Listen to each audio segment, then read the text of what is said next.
Bom, alguém pegou o texto de uma licença de software do MIT, aquele jargão jurídico super denso, e, jogou direto no Suno, que é aquela inteligência artificial geradora de música. E o resultado foi uma balada triste que simplesmente viralizou. Pois é, quem diria que termos de uso virariam um hit, né?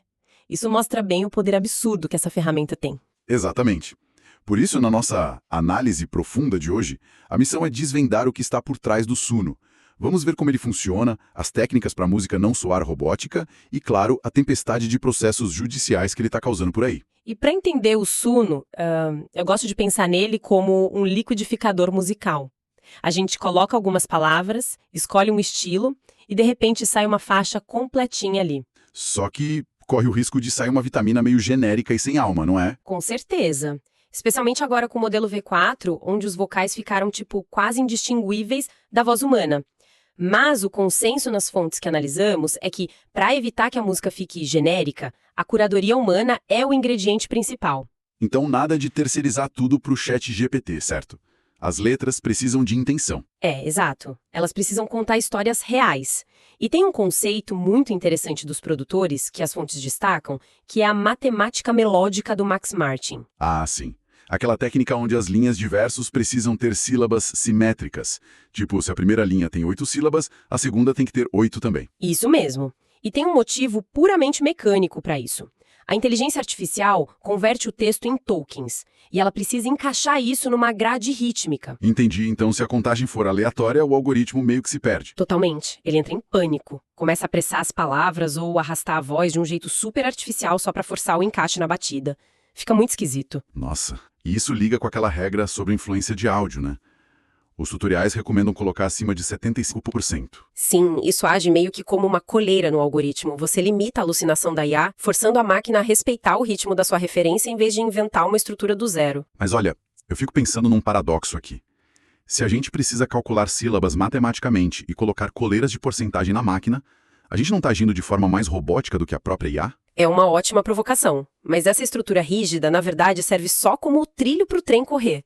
O que vai dentro dos vagões precisa ter emoção pura. Como assim? É que os tutoriais mais avançados até sugerem o uso de method acting, ou escrita livre de fluxo de consciência na hora de fazer o prompt. Espera, method acting para escrever texto para IA? Sim, para guiar o tom. O objetivo é que quem escreve encarne um personagem, sinta raiva, tristeza ou alegria de verdade.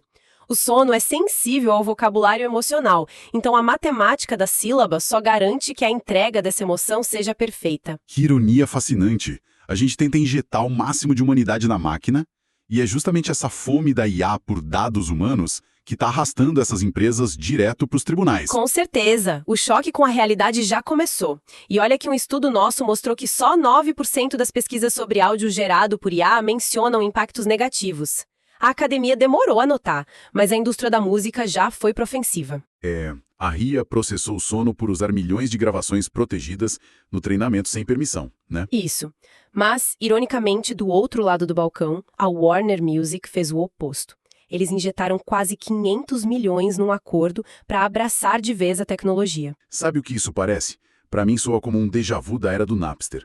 A velha guarda da indústria tentando prender o vento com as mãos em vez de adaptar os negócios. É uma comparação bem interessante, mas o perigo agora, o buraco é mais embaixo. O Napster distribuiu o produto final, né? A IA ameaça a agência humana. Ah, sim, a questão da clonagem de identidades e tudo mais. Exato. Com poucos segundos de áudio, dá para clonar vozes, criar deepfakes perfeitos. Isso pode mascarar a apropriação cultural de ritmos inteiros ou facilitar fraudes. Sem contar o risco dos engenheiros de som se tornarem obsoletos da noite para o dia, competindo com software super rápido. Isso é assustador e empolgante ao mesmo tempo. Para quem está acompanhando essa análise, a grande conclusão é inegável. A barreira técnica da produção musical foi demolida. Sumiu completamente. O diferencial definitivo não é mais saber operar uma mesa de som gigantesca, mas sim ter um gosto refinado, uma visão criativa única que a máquina não tem. É isso. O valor do artista passa da execução técnica para a curadoria da ideia. Isso deixa a gente com um pensamento bem provocativo. Já tem grandes gravadoras assinando contratos milionários com esses artistas de IA. Pois é, um novo mercado se abrindo. Se a máquina canta, compõe e produz com uma perfeição matemática disfarçada de emoção, será que o maior ídolo pop da próxima geração vai ser só uma ilusão digital? Uma estrela fabricada e gerenciada por uma pessoa anônima no próprio quarto? É algo para se pensar.